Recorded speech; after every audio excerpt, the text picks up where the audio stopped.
can smell it. พิซซ่าแพ็ค Where clear กับตุนเบลา ทั้งสมองทั้งสากันเลือกกระปักกันเป็นสมอง Alright everyone, now I want to just give you an overview of what exactly rum is. So rum is any alcoholic beverage that comes from sugarcane. So we harvest our cane from January to June. We crush it in a steam mill. Now when you watch the film, you'll see the steam mill being used. You'll also see the windmill, that was the earlier technology for crushing the cane. Now when we crush the cane, we're trying to get as much sugarcane juice from it. The juice has the sugar is what you need for fermentation. Now on its own, the juice sours within a couple of days.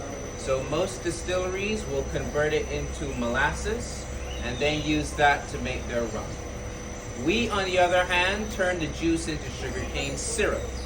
That syrup is fermented inside these two large containers. A special type of yeast is added along with water.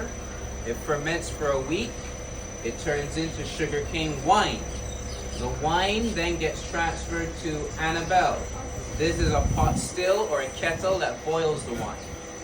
When it boils, alcohol vapors go up Annabelle and make their way into the column. This process purifies the alcohol and separates it into 3 categories. So these categories are called heads, heart, and tails. Heads and tails are alcohols you don't drink. Under heads you have acetone, so you use that for nail polish removal, right? So the only one you're drinking is ethyl alcohol under heart. That is, however, distilled at 92% or 184 proof. So you're not drinking that. We first dilute it with water. The lowest we go is 40%. So there are 2 types of rums that we let you sample, both at 40%, a white rum and a 5-year rum. Now all rum starts as white rum from distillation. You just dilute it and then you bottle it. Any rums you're familiar with a golden or dark color, that comes mostly from being aged in barrels.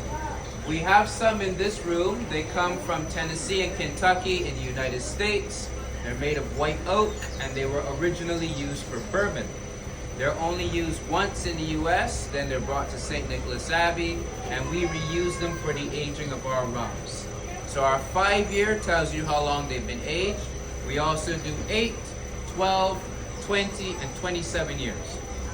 The longer it ages, the darker it gets. It draws the color from the wood. It also gets smoother because it evaporates over time. Some of the harsher elements evaporate as well. The only downside is that there's less quantities of rum. So let's say you take a barrel, you fill it, and you aged it for 27 years. 27 years later, there's hardly anything left. So we call that evaporation, the angel's share. Now what's left over is the darkest, the smoothest, and the most expensive. Alright? So that gives you an overview of our distillation. Now we're going to make our way over to this red building. This is our production area. So this is where we bottle, label, and package our rums. Alright? So head right over.